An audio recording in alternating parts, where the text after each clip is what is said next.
RTI activist पे खतरा भी आता है, क्योंकि बड़े बड़े संगठित गिरोह चल रहे हैं प्रशासन की दुनिया में, वो हिल जाते हैं। मैं आपको ये क्या ना मैनेज कैसे करते हैं, मैं कोई एग्जांपल देके समझाता हूँ मैनेज कैसे करते हैं। जैसे अगर आपके आसपास कोई इलीगल एक्टिविटी दिख रही हो आपको, आप सूचना के अधिकार के तहत किसी विभाग से पूछ लीजिए, ठीक है। अब क्या होगा कि जिस व्यक्ति के खिलाफ आप पूछेंगे, वो पीआईओ क्या करते हैं आमतौर पर, उस व्यक्ति से बात करते हैं कि भाई ऐसी चिट्ठी आई है आपके बारे में। फिर वो मिलके पता करते हैं किसने भेजी है, सही नाम से तो पहचान जाते हैं उसको, फिर उसको दबाव बनाते हैं, फिर सहमति बन जाती है। और जैसे सहमति बनती है तो एक ही रास्ता है कि वो व्यक्ति खुद जाके लिख के दे कि मुझे सूचना अन्य स्रोतों से प्राप्त हो गई है, कृपया सूचना मेरे पास ना भेजें। यह मैकेनिज्म काम करता है, पर इसकी शर्त है कि जिस व्यक्ति ने सूचना मांगी है वो दूसरा पत्र लिख के भेजे कि अब मुझे सूचना नहीं चाहिए, नहीं तो सूचना आएगी ही आएगी।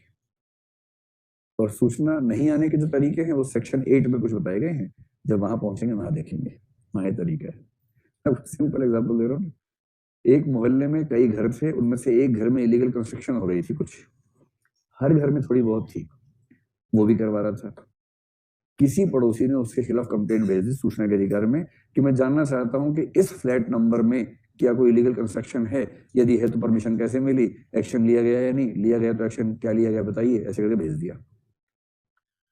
दिल्ली की बात है, डीडीए वाले परेशान, वो आए, उन्होंने कहा भाई तुम्हारा फ्लैट तो टूटेगा, चिट्ठी आई है सूचना के अधिकार में। तो पता किया गया किसने भेजी है, पता लग गया, पता लग ही जाता है कोई लगाने पे आ जाए तो।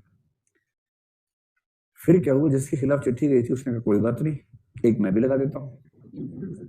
उसने दूसरी चिट्ठी लगाई, इस मोहल्ले में कितने फ्लैट्स में इलीगल कंस्ट्रक्शन है कृपया बताएं, नंबर 1। नंबर 2, इस बारे में आखिरी सर्वे कब हुआ था। नंबर 3, क्या कोई एक्शन लिया गया था, यदि हाँ तो क्या, उस एक्शन की रिपोर्ट मेरे पास जारी करें। ऐसे ऐसे करके भेज दिया। ये चिट्ठी जाते ही अब सारे घर खतरे में आ गए। फिर सबकी पंचायत हुई, और पंचायत के बाद क्या फैसला हुआ, दोनों गए कि सूचना मिल गई है, अब नहीं चाहिए। ये सब पब्लिक प्रेशर्स होते हैं, जिन प्रेशर में लोग वापस हटते हैं। नहीं तो कानून बहुत ताकतवर है, अगर कानून का ठीक से प्रयोग किया जाए ताकतवर है। तो पीआईओ की एक जिम्मेदारी और भी है। पीआईओ की जिम्मेदारी है कि ऐसे व्यक्ति जो लिख नहीं सकते, ईमेल नहीं कर सकते, उन्हें पीआईओ असिस्ट करेगा और उनकी डिमांड को कागज या ईमेल के रूप में कन्वर्ट करेगा, ताकि उनको भी सूचना के अधिकार का लाभ दिया जा सके। स्पष्ट हुई बात। तीसरी बात, आप जो भी ईमेल भेजेंगे या पत्र भेजेंगे, किसको एड्रेस करेंगे, एड्रेस टू। यह एड्रेस करने का मतलब किसको संबोधित करेंगे। संबोधित करना है हमेशा या तो सीपीआईओ को, या एसपीआईओ, या केपीओ, या सेपीओ।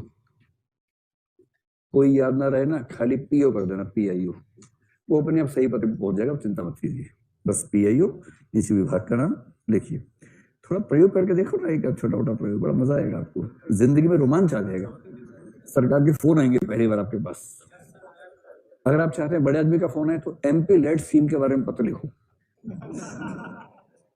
सरकार को, कि हमारे जो एमपी साहब हैं उनके फंड का कितना कितना हिस्सा किस किस योजना पर खर्च हुआ पिछले 5 साल में, उसकी डिटेल चाहिए मुझे। तो साथ में लिखो, यदि उसमें कोई भ्रष्टाचार हुआ हो तो शिकायत कहाँ करनी है, ये बताइए।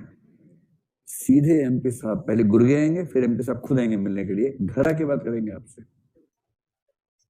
अगर एमपी का नाम कुछ ऐसा है कि अंत में भैया भैया लगा हुआ तो उठवा लेंगे आपको ही, और अगर एमपी ठीक ठाक है तो फिर आपके घर पे आके आपसे बात करेंगे।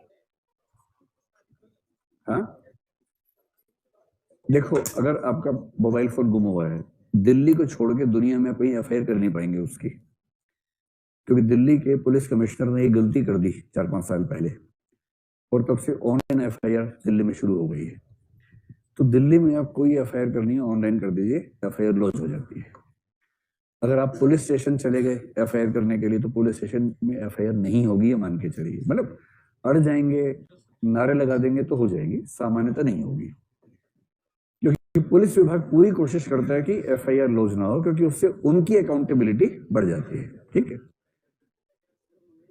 मोबाइल फोन की तो भारत में कहीं भी नहीं होगी, मोबाइल फोन की तो ठीक है।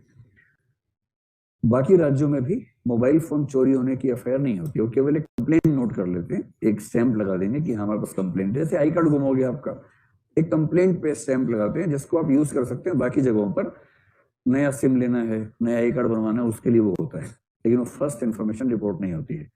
पर पुलिस के पास बहुत सारे काम होते हैं, इसलिए पुलिस आमतौर पर मोबाइल ढूंढने का काम नहीं करती है अभी तक, इसलिए बचते हैं। लेकिन अगर पुलिस वाला ठान ले और मोबाइल चुराने वाला बहुत घाघ नहीं है, तो 100 में से 99 मामलों में मोबाइल वापस आ जाता है। दोनों कंडीशन ध्यान रखना है। अगर पुलिस वाला ठान ले, पहली कंडीशन। दूसरा, मोबाइल चोरी करने वाला बहुत घाघ नहीं है, क्योंकि मोबाइल जो चोरी करेगा अगर वो एक्सपर्ट होगा तो मोबाइल को ऑन करेगा ही नहीं, और ऑफ किए किए देश के बाहर निकाल देगा।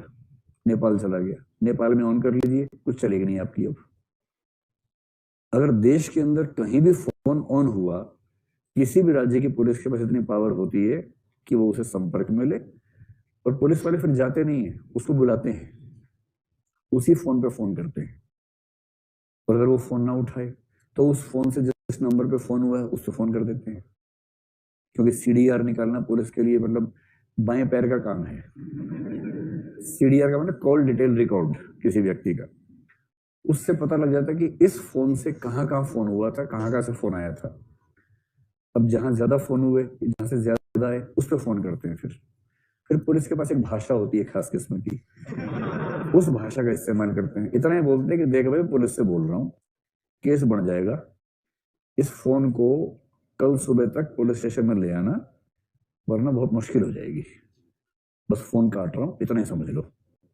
फिर वो आदमी फोन लेके आ जाता है, फिर वो बोलता है कि मुझे तो किसी ने बेचा है, पता नहीं कौन था, सेकेंड हैंड खरीद लिया मैंने तो। तो चलो कोई बात नहीं, अब जाओ वापस जाओ, फोन छोड़ दो, जाओ। कह रहे मेरे पैसे खर्च हो गए, तो कोई बात नहीं, जीवन तो खर्च नहीं हो तुम्हारा, वरना जीवन खर्च हो जाता है तुम्हारा, जिंदगी बच गई, अब जाओ।